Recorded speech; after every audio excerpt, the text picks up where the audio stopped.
Recently R Madhavan की Rocketry movie का trailer launch हुआ है, जो कि great Indian scientist Nambi Narayan ji की स्टोरी पर बेस्ड है। और जिसका ट्रेलर देखकर प्राइम मिनिस्टर मोदी जी ने आर माधवन और नंबी नारायण जी को मिलने के लिए बुलाया था।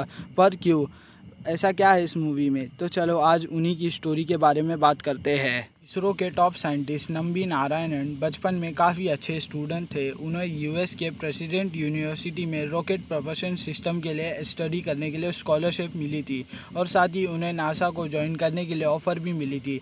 लेकिन नंबी नारायण एक ट्रू इंडियन पैट्रियट थे, इसीलिए उन्होंने 1 साल बाद इंडिया में आकर इसरो को ज्वाइन किया।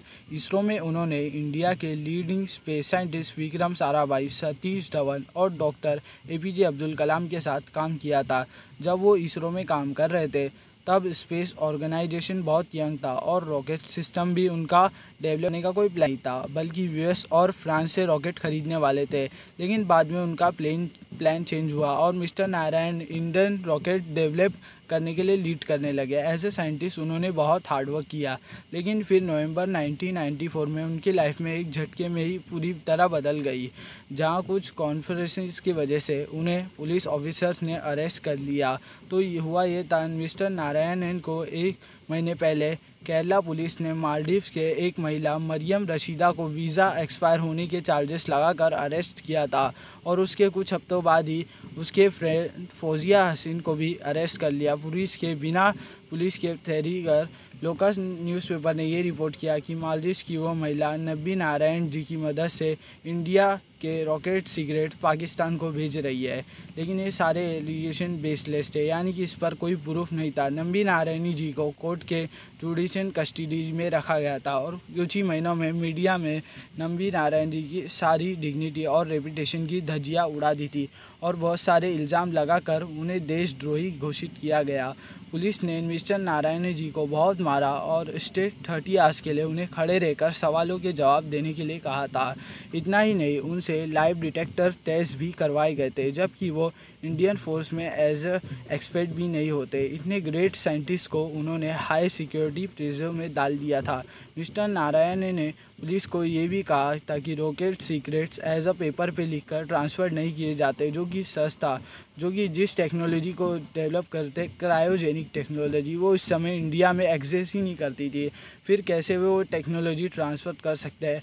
उसके बाद कुछ महीनों में इंडिया के सेंट्रल ब्यूरो ऑफ इन्वेस्टिगेशन ने ये केस केरला के इंटेलिजेंस ब्यूरो से ले ली और फिर नंबी नारायण जी ने फेडरल डिटेक्टिव्स को कहा जो भी इल्ज़ाम उन पर लगाए गए थे वो सारे के सारे झूठ है। फिर एक डिटेक्टिव ने सारे तलाश करने के बाद उनसे माफ़ी मांगी और 19 जनवरी 1995 को उन्हें बेल मिल गई।